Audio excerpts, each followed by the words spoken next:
You know, that feeling, right? When you're trying to describe something amazing, maybe, I don't know, a sunset or even just how great that coffee was this morning. Mm-hmm. And the words just feel flat, a bit beige, like you can't quite capture it. Yeah, totally. It's frustrating when you can't quite nail it down. Exactly.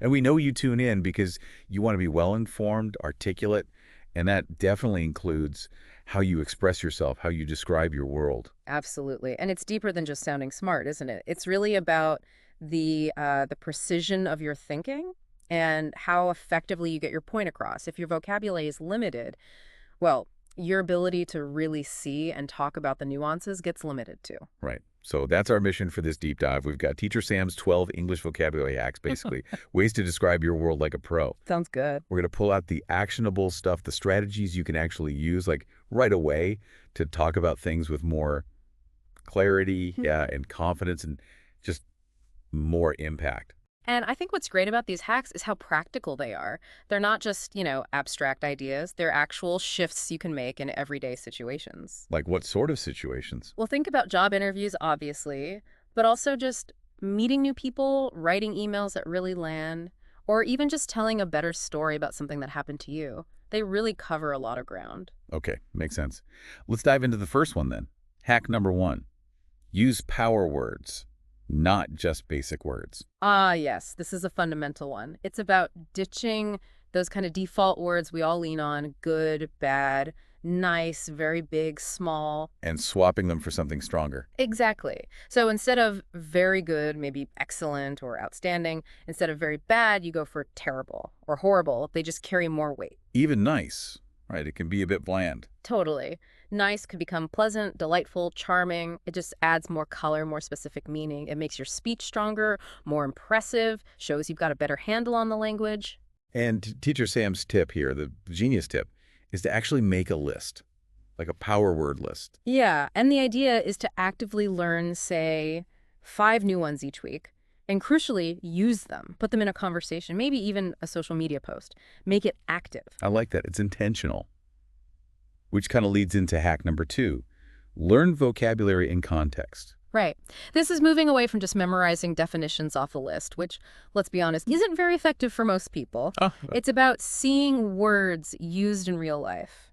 So, watching short videos, reading articles, and really noticing how a word is being used. and the suggestion about keeping a journal to write your own sentences with the new words. Yes, that's key for making it stick. You're not just passively receiving it, you're actively using it, making it your own. That builds understanding and, importantly, confidence. That makes sense. Mm. Otherwise, you might know the word, but be hesitant to actually use it. Precisely. Context gives you the nuance, the connotations, how it feels to use that word. And the tip about apps like LingQ or Inky for collecting example sentences, that's a great way to build your own personal phrase book, essentially. Cool. Okay, hack three is about visual vocabulary maps, Yeah, this taps into a different way of learning. Think mind maps or charts. like connecting related words visually. Exactly. The example given is happy. You could branch out from that to joyful, cheerful, thrilled, content, delighted. You see the connections. I can see how that would work. Our brains like visuals, associations. They really do. It helps create stronger mental links, makes recall faster. The tip is to try drawing one map a week on a topic you find interesting: food, feelings, travel, whatever works for you. Makes it more engaging. Nice. Okay, hack number four. Learn phrases, not just words. This feels important for sounding natural. Oh, absolutely crucial. Native speakers use expressions and idioms all the time. It's not just single words strung together. Can you give an example? Sure, instead of just "I'm hungry," you might hear "I could eat a horse." Or instead of "I'm tired," maybe "I'm worn out" or "I'm knackered." Right, it adds personality, makes your English sound more alive. Exactly, more real. And the tip is to start with common phrases for everyday things: feelings, time, daily routines, and actually say them out loud. Practice them. Builds that muscle memory, I guess. Okay, hack five is about using descriptive adjectives and adverbs, getting specific. This is where you start adding the real flavor and detail. Adjectives describe nouns, adverbs describe verbs, and using them well makes a huge difference. So instead of just saying, the cake was good, Right, you'd say something like the chocolate cake was rich, moist, and absolutely delicious. Mm, See, you get a much clearer, more appealing picture. definitely. It improves your storytelling, basically. And the tip watch cooking shows or travel vlogs. Yeah, or fashion videos, anything descriptive. Pay attention to the words they use to describe things. It's a great kind of natural way to pick up useful vocabulary and context. Smart. Okay. Hack 6. Practice the art of comparison, metaphors and similes. Yes, these are fantastic tools for making your language more vivid and memorable. You're creating images in the listener's mind. Like, her smile was as bright as the sun. Exactly. Or life is like a roller coaster. It connects on an emotional level often because you're using shared imagery or experiences. It makes abstract things more concrete. And the tip is to try and apply this to your own life. Yeah, think about describing everyday things with metaphors, like, my commute this morning was a total nightmare, or this project is a marathon, not a sprint. It gets you thinking more creatively about language. I like that. Hack 7 is about upgrading your vocabulary with synonyms. Using a thesaurus, basically. Well, yes, but strategically. It's not just about finding any synonym, but finding a better, more precise, or more impactful one. So moving beyond the obvious words instead of important. You might use crucial, vital, essential, paramount, depending on exactly what you mean. Or funny could be hilarious, amusing, witty.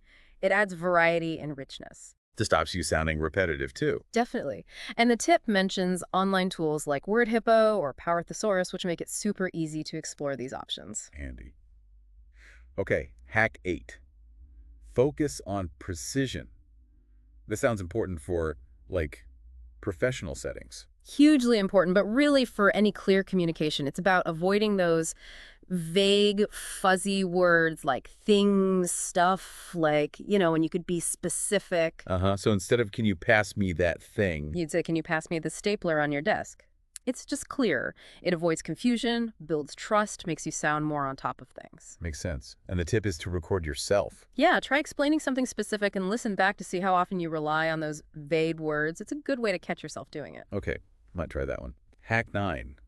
Build word families.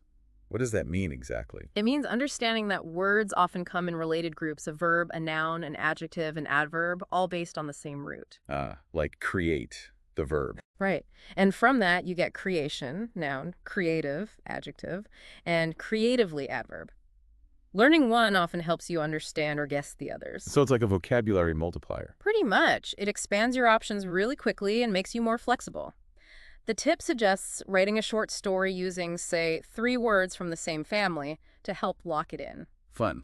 Hack 10. Practice with purpose. This is about being strategic with what you learn.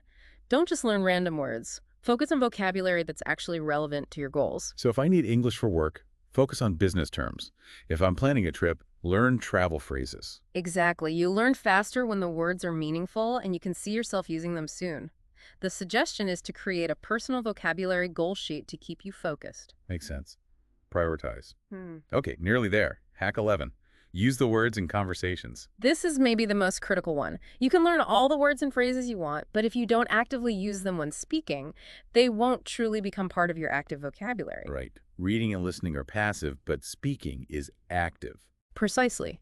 Speaking builds fluency, boosts confidence, and really cements the learning. It's where it all comes together. And the tip suggests joining online speaking clubs or language exchanges. Yeah, finding safe, supportive places to actually practice speaking is invaluable. Puts the theory into practice. Okay, last one. Hack 12.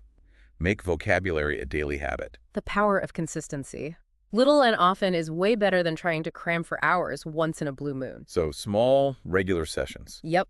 Set reminders, use flashcard apps for a few minutes, maybe keep a word of the day notebook by your bed, whatever works to make it a consistent part of your routine. Because those small daily steps add up over time. They really do. Significant progress comes from that steady effort. And the final tip is great. Start and end your day with one new word. Think about it, maybe try to use it. Just keeps it top of mind. Wow, okay. That's a lot of great stuff. Yeah. 12 hacks from Teacher Sam. It really feels like a complete toolkit. It really does cover the key angles, doesn't it? From individual words to phrases, context, practice, mindset. So wrapping up, it's clear that words are incredibly powerful. They shape how we express ourselves, sure, but also how others see us and how we connect with the world.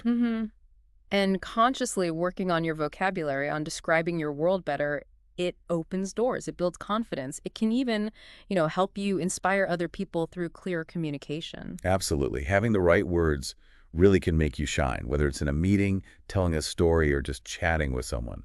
So the challenge to you listening is don't try to do all 12 at once. No, definitely not. Pick one, just one hack that resonated with you. Maybe it's using power words today or perhaps trying a vocabulary map this weekend. Start small. Exactly. Small steps, consistent effort. That's how real change happens. And maybe a final thought to leave you with. Just consider, as you go about your day, how choosing your words a bit more consciously might actually shift your interactions.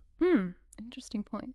Like, if you describe something with more precision or richness, does it change how you experience it?